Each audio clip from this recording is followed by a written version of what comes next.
정부가 내년부터 공공부문 비정규직 노동자에게 공정수당을 지급합니다. 퇴직금을 주지 않으려고 11개월만 고용하는 이른바 쪼개기 계약 관행을 없애기 위해서입니다. 실태조사 결과 공공기관 기간제 노동자 14만 6,400명 중 절반이 1년 미만 단기계약직이었습니다. 이들은 정규직보다 임금과 복지 혜택도 적었습니다. 이에 정부는 고용이 불안정할수록 더 많이 보상해주기로 했습니다. 1년 미만 계약자에게 기간에 따라 기준액의 8.5에서 10%를 수당으로 주는데 계약이 짧을수록 비율이 높아져 최소 38만 2천 원에서 최대 248만 8천 원을 받게 됩니다. 이재명 대통령이 경기지사 시절 처음 도입한 이 제도는 오늘 국무회의를 거쳐 전국 2,100여 개 공공기관으로 확대됩니다.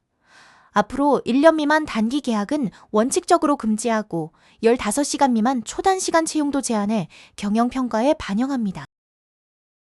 일각에선 막대한 세금 투입이라는 우려도 나옵니다.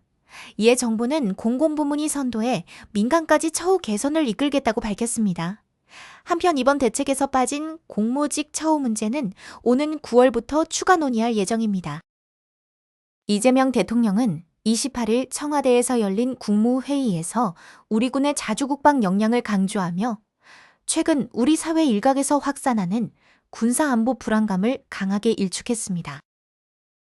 이 대통령은 외국 군대가 없으면 자체 방위가 어려운 것처럼 불안해할 필요가 전혀 없다며 국가는 스스로 지켜야 한다고 밝혔습니다. 그 근거로 주한미군을 제외한 우리 자체 군사력이 세계 5위 수준이고 연간 국방비 지출액 역시 북한의 1년 국민 총생산보다 1.4배 많다는 점을 제시했습니다. 또한 방위산업 수출이 세계 4위로 뛰어올랐고 경제력도 압도적이라며 일부 세력의 안보 불안 선동에 흔들리지 않도록 이런 객관적 사실을 국민에게 투명하게 알리라고 지시했습니다.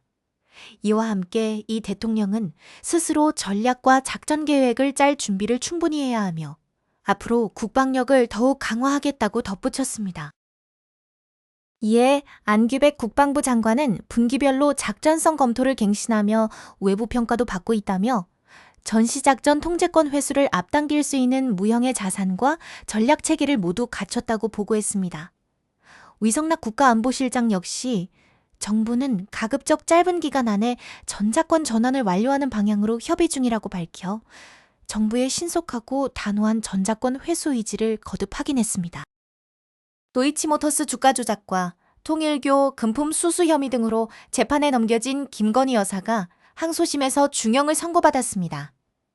서울고등법원 형사시보다 시 2부 신종호 부장판사는 오늘 자본시장법과 알선수재 등 여러 혐의로 기소된 김 여사에게 징역 4년에 벌금 5천만 원을 선고했습니다.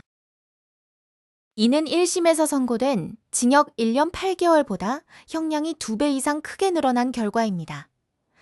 재판부는 이번 판결에서 김 여사가 주가 조작 과정에 단순 가담한 것을 넘어 공동정범으로서 시세 조종에 깊이 관여했다고 판단했습니다. 쟁점이었던 주가 조작 혐의의 공소시효도 아직 지나지 않았다고 명확히 선을 그었습니다. 통일교 측으로부터 명품 가방 등 금품을 받은 혐의 역시 모두 유죄로 인정됐습니다. 특히 재판부는 처음 전달된 샤넬백을 묵시적인 청탁의 대가로 봐야 한다며 관련 혐의를 모두 유죄로 판시했습니다. 다만 일부 정치자금법 위반 혐의는 기각됐지만 김 여사는 구속 상태에서 1심보다 훨씬 무거운 책임을 지게 됐습니다.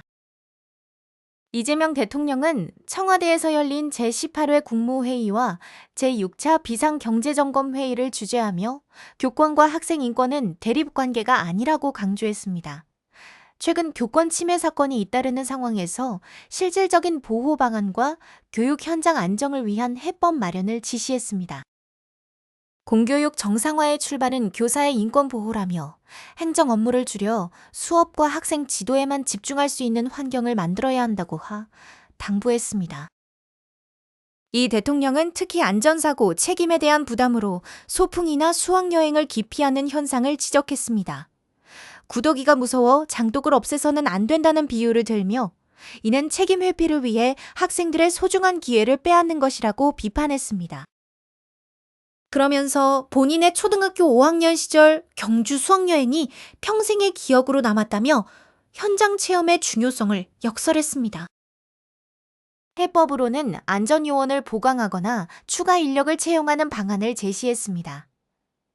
최규진 교육부 장관에게는 학생들이 배움의 기회를 충분히 누릴 수 있도록 각별히 신경 써달라고 주문했습니다. 백악관 출입기자단 만찬 행사장 인근에서 도널드 트럼프 대통령을 노린 총격 사건이 발생했습니다. 피의자는 캘리포니아 출신의 31살 콜 토머스 앨런으로 대통령 암살 시도와 총기 관련 혐의로 기소됐습니다. 암살 시도가 유죄로 인정되면 앨런은 최대 무기징역형을 선고받을 수 있습니다. 게임 개발자와 교사로 일했던 앨런은 가족에게 보낸 선언문을 통해 이번 일이 행정부를 겨냥한 계획 범죄임을 분명히 했습니다. 그는 평소 반트럼프 시위에 참여해 왔으며 사회운동단체인 와이드 어웨이크의 일원으로 활동한 것으로 확인됐습니다. 이번 사건을 계기로 미 정치권에서는 행정부 마비를 막기 위한 지정 생존자가 없었다는 비판이 나오고 있습니다. 당시 현장에는 대통령과 부통령, 하원 의장이 한꺼번에 참석했지만 백악관은 불참한 장관들이 여럿 있어 지정 생존자를 따로 정할 필요가 없었다고 해명했습니다. 한편 백악관은 이번 사건이 야당과 언론의 대통령 악마화가 불러온 결과라고 주장했습니다. 대통령을 독재자로 규정하는 수사들이 폭력을 자극했다는 분석입니다. 이와 함께 백악관은 비밀 경호국 예산 확보를 위해 의회가 73일 동안의 자금 부족 상태를 끝내야 한다고 강조했습니다. 또한 이란이 제안한 핵 협상 안건에 대해서도 국가안보팀과 논의를 진행하고 있다고 밝혔습니다. 아랍에미리트가 다음 달 1일 석유 수출국 기구 오펙과 산유국 연대체 오펙 플러스를 전격 탈퇴합니다. 아랍에미리트 정부는 전례 없는 에너지 위기 속에서 유연한 원유 생산과 장기적 경제 비전을 위한 주권적 결정이라고 설명했습니다. 사우디아라비아 등 다른 국가와의 사전 협의는 없었다고 선을 그었습니다. 이번 탈퇴의 핵심 배경으로는 사우디와의 깊어진 갈등이 꼽힙니다. 예멘 내전에서 불거진 군사적 마찰에 더해 최근 이란 전쟁 중 아랍에미리트 주요 항구들이 공격받았을 때 우방국들이 원론적 지원에 그친 것이 결정적 계기가 됐다는 분석입니다. 아울러 생산량을 최대 30% 늘려 미래산업 투자금을 확보하려는 경제 노선이 오펙의 감산 기조와 정면으로 충돌했습니다. 전문가들은 전쟁 전 하루 평균 340만 배럴을 생산하며 오펙 내 3위 규모였던 아랍에미리트가 독자적 증산에 나설 것으로 봅니다. 호르무즈 해협 봉쇄로 유가가 요동치는 가운데 나온 이번 조치로 사우디 주도의 시장 통제력은 타격을 입게 됐고 장기적인 유가 하락을 이처 관망입니다. 이는 오펙을 비판해온 미국 측에도 큰 정치적 승리라는 평가가 나옵니다.